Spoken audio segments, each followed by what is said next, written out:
வணக்கம் நண்பர்களே, front media சேனலுக்கு உங்களை வரவேற்கிறோம். நம்ம இன்னைக்கு பார்க்க போகிற விஷயம் ஒரு சாதாரண கதை இல்லை.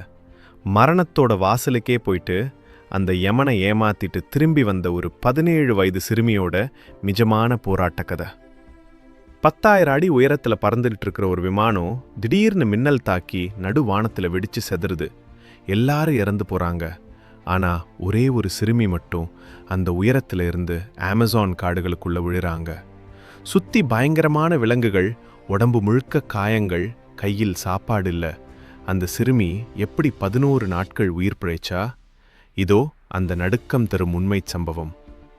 டிசம்பர் 24, 1971 கிறிஸ்மஸ் ஈவ் அன்னைக்கு ஜூலியான் கோப்கே அவங்க அம்மாவோட பெரு நாட்டில் இருக்கிற லான்சா விமானத்தில் பயணம் செய்கிறாங்க. திடீர்னு வானிலை மாறுது. ஒரு பயங்கரமான மின்னல் விமானத்தை தாக்குது. அடுத்த நிமிஷம் விமானம் துண்டு துண்டா செதறுது.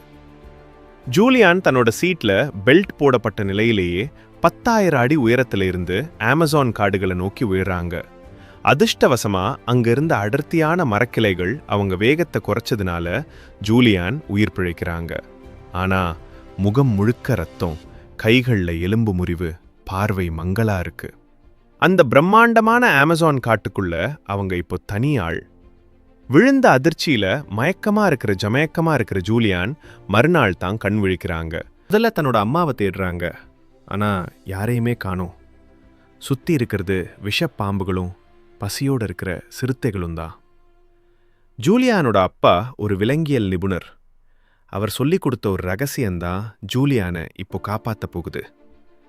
காட்டுல வழி தவறிட்டா ஒரு நீரோடைய தேடு. அந்த நீரோட ஆறா மாறும். ஆறு இருக்கிற இடத்துல தான் மனிதர்கள் இருப்பாங்க. அந்த புத்திசாலித்தனமான முடிவை எடுத்து ஜூலியா காயத்தோட நடக்க ஆரம்பிக்கிறாங்க. அவங்க கிட்ட இருந்தது ஒரு சின்ன மிட்டாய் பாக்கெட் மட்டும்தான்.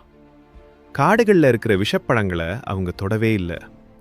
உடம்புல இருக்கிற காயங்கள்ல பூச்சிகள் முட்டையிட்டு புழுக்களா மாறுது. அந்த வலி தாங்க முடியாம துடிச்சாலும் அவங்க ஓயல. 9 நாட்கள் வெறும் தண்ணீரை குடிச்சே அந்த அமேசான் நதி ஓரமா நடந்து போறாங்க. ஜூலியானோட உடம்பு முழுசா சோர்ந்து போச்சு. இனி ஒரு அடி கூட எடுத்து வைக்க முடியாதுன்னு நினைச்சப்போ தூரத்துல ஒரு சின்ன படகு தெரியுது.